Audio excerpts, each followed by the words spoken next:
दोस्तों, कभी हार न मानना एक शानदार खासियत है जो किसी भी शख्स को कामयाबी की तरफ ले जा सकती है। और ये वो ताकत है जो हमें चैलेंजेस का सामना करने और अपने मकसद को हासिल करने में मदद करती है। कैसे हम बिना मेहनत किए ही आसानी से हार मान लेते हैं और अपने सपनों को छोड़ देते हैं। इस वीडियो में हम कभी हार न मानने की ताकत और इसकी अहमियत के बारे में जानेंगे। ये वीडियो आपको वो हिम्मत देगी जो आपको आगे बढ़ाने और अपने गोल को हासिल करने के लिए ज़रूरी है।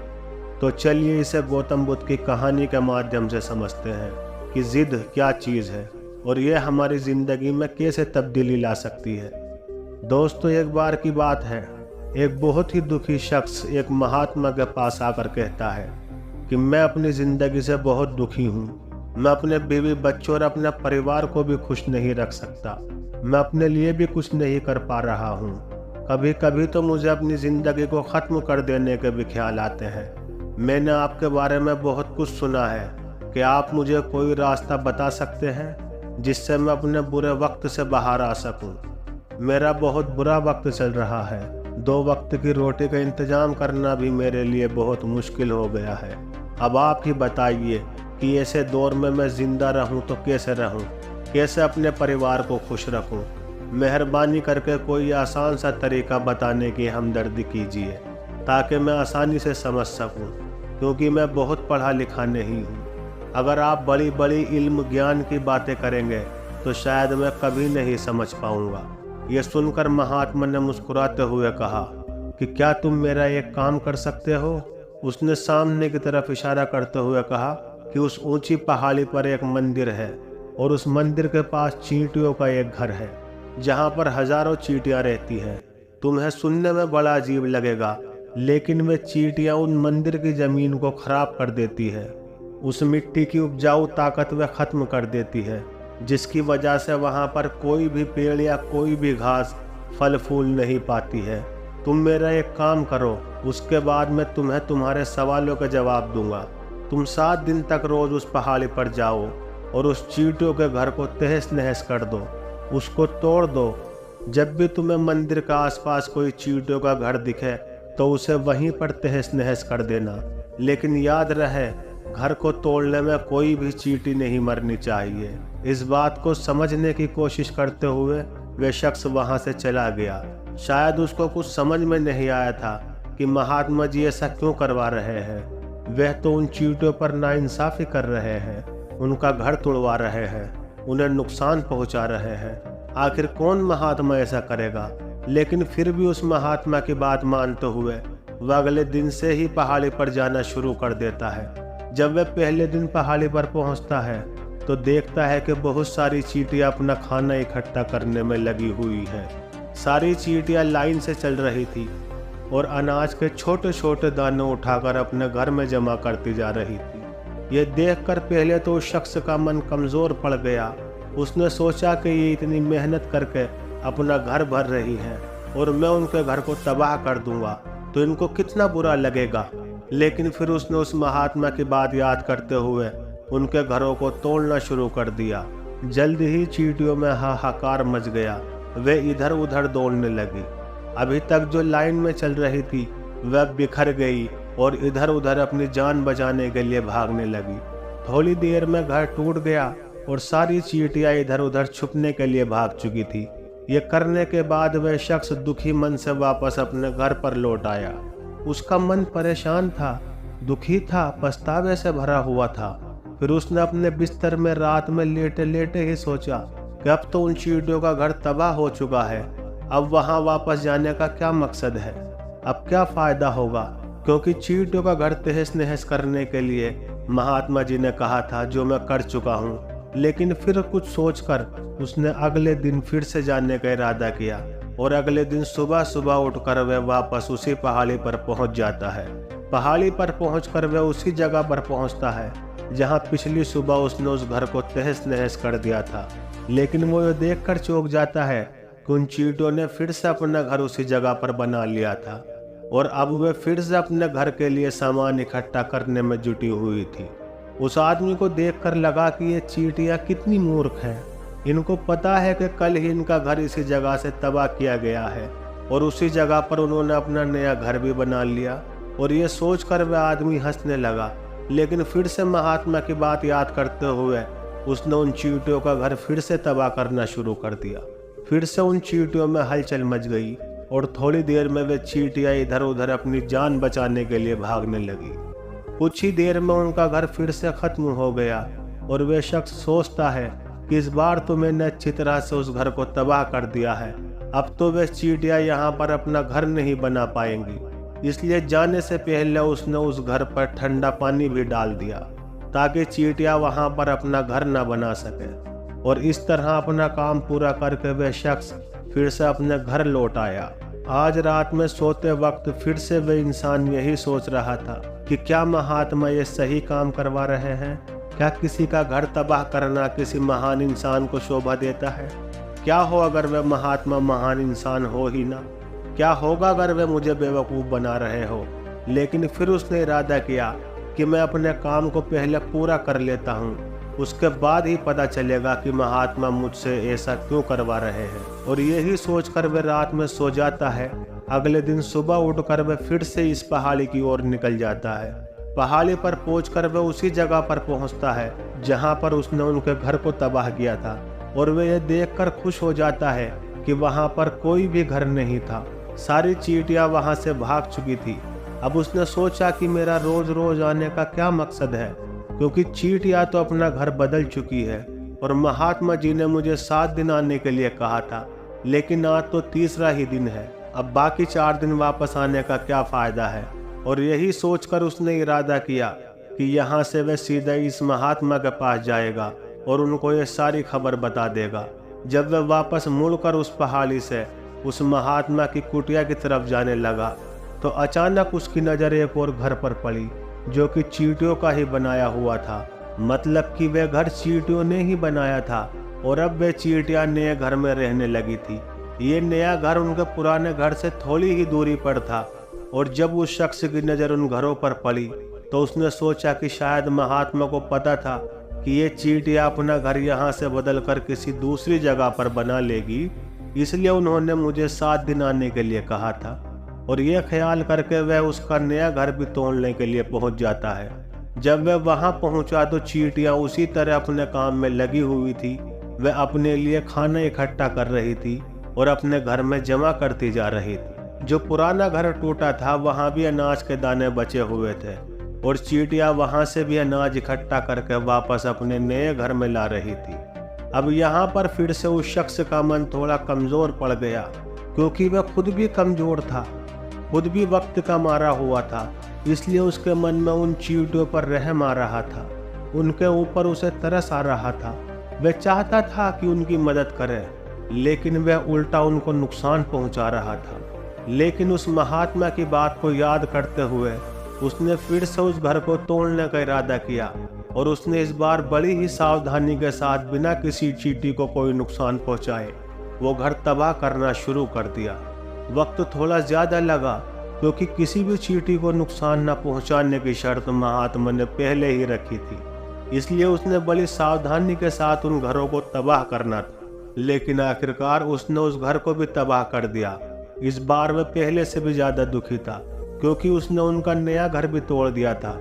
वह उन चींटियों को बसने ही नहीं दे रहा था और वह अब अपने आप को शैतान या दरिंदा समझने लगा था। लेकिन फिर भी उस महात्मा की बात को मानते हुए वह अपने घर पर दुखी मन से वापस आ गया।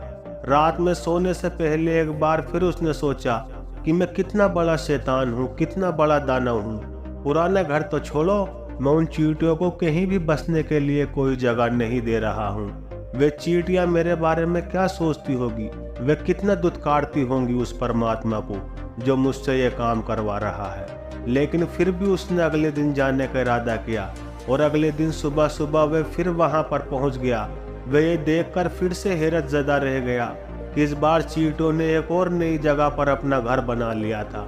वे पहले से भी ज्यादा जोश के साथ काम कर रही थी और उन्होंने एक रात में पहले से भी बड़ा घर बना लिया था और अब वह फिर से अपना अनाज और खाना इकट्ठा करने में जुटी हुई थी। ये देखकर उस आदमी को लगा कि ये चींटियां किस मिट्टी की बनी हुई है। मैं इनको बार बार यहाँ से भगाने की कोशिश कर रहा हूँ और ये वहीं पर अपना घर बना लेती हैं।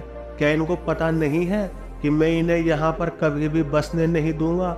ये चींटी है, देखने में इतनी छोटी है, लेकिन फिर भी ये मुझसे हार नहीं मान रही है। बड़े ताज्जुब की बात है। और इस बार उसने गुस्से में उस घर को तहस नहस करना शुरू कर दिया। लेकिन इस बार तहस नहस करते हुए कुछ चींटियां वहीं पर मर गई, उसके पैरों तले कुचल दी गई। कुचलने के बाद जब वह अपने तकब्बुर से बाहर आया, अपने घमंड से बाहर आया, तो उसने देखा कि गुस्से में उसने उन चींटियों को कितना नुकसान पहुंचा दिया है। उसका मन पछतावे से भर गया और वह रोता हुआ अपने घर की तरफ बढ़ गया। रात में सोते वक्त उसने सोचा कि मैं उन चींटियों पर बहुत ज्यादा जुल्म कर रहा हूँ, अब इससे ज्यादा जुल्म मैं नहीं कर पाऊंगा।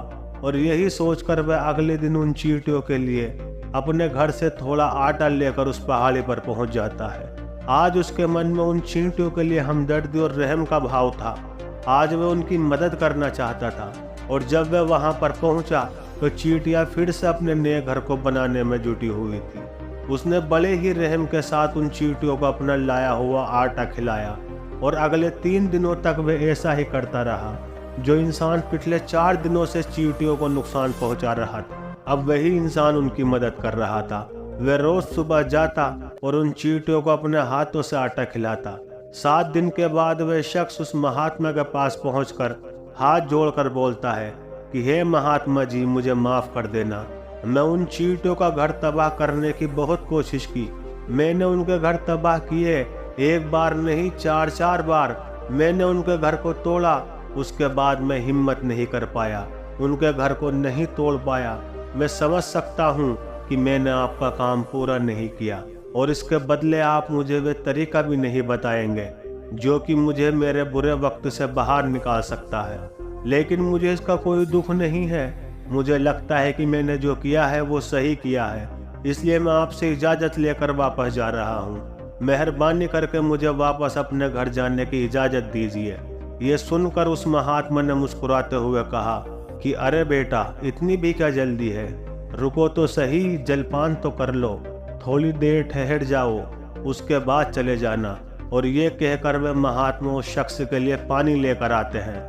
पानी पिलाने के बाद महात्मा उस शख्स से पूछते हैं कि तुम मुझे ये बताओ कि आखिर तुम उन चींटियों का घर तबाह क्यों नहीं कर सके?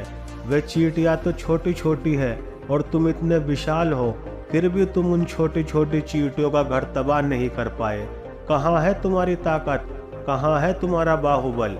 इसका जवाब देते हुए उस शख्स ने कहा कि हे गुरुवर, मैंने उन चींटियों का घर तबाह कर दिया था, बार बार कर दिया था। एक बार तो अपने गुस्से में उन चींटियों को भी मैंने नुकसान पहुंचा दिया था, लेकिन जिस दिन मैंने उनको नुकसान पहुंचाया उसी दिन मेरे मन को लगा कि मैं उनको क्यों नुकसान पहुंचा रहा हूं, क्यों उनको इतनी तकलीफ दे रहा हूं। और उसी दिन से मैंने उनको नुकसान पहुंचाने की बजाय उनकी मदद करनी शुरू कर दी। ये बात सुनकर उस महात्मा ने कहा कि यही तो सीखने की बात है। एक छोटी सी चींटी हमें जिंदगी का पैगाम दे जाती है। मैंने तुम्हें उन चींटियों का घर तबाह करने के लिए नहीं भेजा था, मैंने तुम्हें भेजा था ताकि तुम उन चींटियों से कुछ सीख ले सको। तुम्हें क्या सीख मिली उन चींटियों से, क्या मुझे बता सकते हो? ये सुनकर उस शख्स ने पूरी कहानी बयान कर दी। पूरी कहानी सुनने के बाद महात्मा ने मुस्कुराते हुए कहा कि बेटा, तुमने जो महसूस किया मैं वही तुम्हें दिखाना चाहता था। वो ये था कि तुमने कितनी ही बार उनके घर को तोड़ने की कोशिश की कि उनका घर तबाह हो जाए, लेकिन हर बार वह अपना नया घर बना लेती थी। उन्होंने कभी भी हार नहीं मानी। अगर वह हार मान लेती तो चींटियां तुम्हें वहां पर नहीं मिलती। जब एक छोटी सी चींटी अपने यकीन और अपनी मेहनत से इतने बड़े आदमी का दिल बदल सकती है, तो तुम तो इंसानों का मन बदल ही सकते हो। और अपनी जिंदगी में अपनी किस्मत ना बदलने की कोई वजह तुम्हारे पास नहीं बचती। जिंदगी कर्म का नाम है, लेकिन हम इंसान 1-2 बार हार मिलने पर ही टूट जाते हैं, हताश हो जाते हैं और फिर जिंदगी में कोशिश नहीं करते। और कुछ लोग तो अपनी जिंदगी को खत्म करने पर उतारू हो जाते हैं। लेकिन जानवरों में तुमने एक बात देखी होगी कि वह अपनी जिंदगी को कभी खुद से खत्म नहीं कर सकते। तुमने कभी नहीं सुना होगा कि किसी जानवर ने आत्महत्या कर ली, चाहे वह जानवर कितना ही भूखा क्यों ना हो, कितना ही दुखी क्यों ना हो, लेकिन वह अपनी जिंदगी के लिए हमेशा जद्दोजहद करता रहता है, संघर्ष करता रहता है। लेकिन वहीं पर दूसरी तरफ हम इंसान एक दो बार हताश होने पर ही अपनी जिंदगी खत्म कर लेते हैं। जिंदगी तो कर्म करने का नाम है, इसलिए मौत से पहले कर्म करना कभी मत छोड़ना, क्योंकि मौत के बाद तो तुम हमेशा के लिए आराम में चले ही जाओगे। तो उससे पहले कर्म करना क्यों छोड़ रहे हो? हताश क्यों हो रहे हो? अगर तुम्हारा एक घर टूट गया है तो दूसरा घर बनाने की कोशिश करो, और कोशिश करने वालों की कभी हार नहीं होती। ये तुम उन चींटियों से देख चुके हो जो देखने में तुमसे कितनी छोटी है।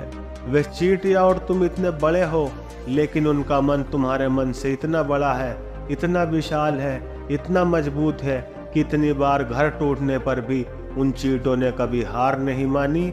दूसरी सीख यहाँ से लेने की थी, वो ये थी कि जब भी हमारे ऊपर बुरा वक्त आता है तो हमें लगता है कि ये वक्त कभी नहीं जाएगा, ये वक्त मेरी जिंदगी को बर्बाद कर देगा, मुझे कभी नहीं जीने देगा। और अपने इन्हीं ख्यालों की वजह से, जिनका असलियत में कोई वजूद नहीं है, वो सिर्फ सोच है, और वही सोच हमारे मन को दुखी कर देती है, और इसलिए हम कोशिश करना भी छोड़ देते हैं। लेकिन तुम खुद सोचो कि बार बार कुदरत हमें दुख पहुंचाएगी, नुकसान पहुंचाएगी, लेकिन कब तक पहुंचाएगी? अगर हम बार बार फिर से उठकर फिर से नया कोशिश करते रहेंगे तो कुदरत भी हमारे सामने घुटने टेक देगी, और वह भी एक दिन हमारे ऊपर दयावान हो जाएगी, और वह हमें सब कुछ देने लगेगी जिसकी हमने कभी ख्वाहिश की थी। इसलिए ये भी कहा जाता है कि बुरा वक्त किसी का भी हमेशा नहीं रहता। तुमने खुद देखा कि तुम उन चींटियों को तबाह करने के लिए पहुंचे थे, लेकिन बाद में तुमने उन चींटियों को अनाज और आटा देने लगे। तुम ही उन पर रहम करने वाले हो गए। क्यों हुए? क्योंकि तुमने देखा कि वे चींटियां हार ही नहीं मान रही है। इसी तरह अगर तुम भी अपनी जिंदगी में कभी हार नहीं मानोगे तो एक ना एक दिन यह कुदरत तुम्हें भी वो सब कुछ देगी जो तुम अपनी जिंदगी में पाना चाहते हो। इसलिए हमेशा याद रखना कि हमें बिना रुके, बिना थके और बिना नतीजे के बस काम करते जाना है। और दूसरा ये कि एक न एक आध दिन कुदरत तुम्हें तुम्हारे उस कर्म का नतीजा तुम्हें जरूर देगी। तो दोस्तों, कैसी लगी ये कहानी हमें कमेंट में ज़रूर बताना, और वीडियो को लाइक और चैनल को सब्सक्राइब करना ना भूलना।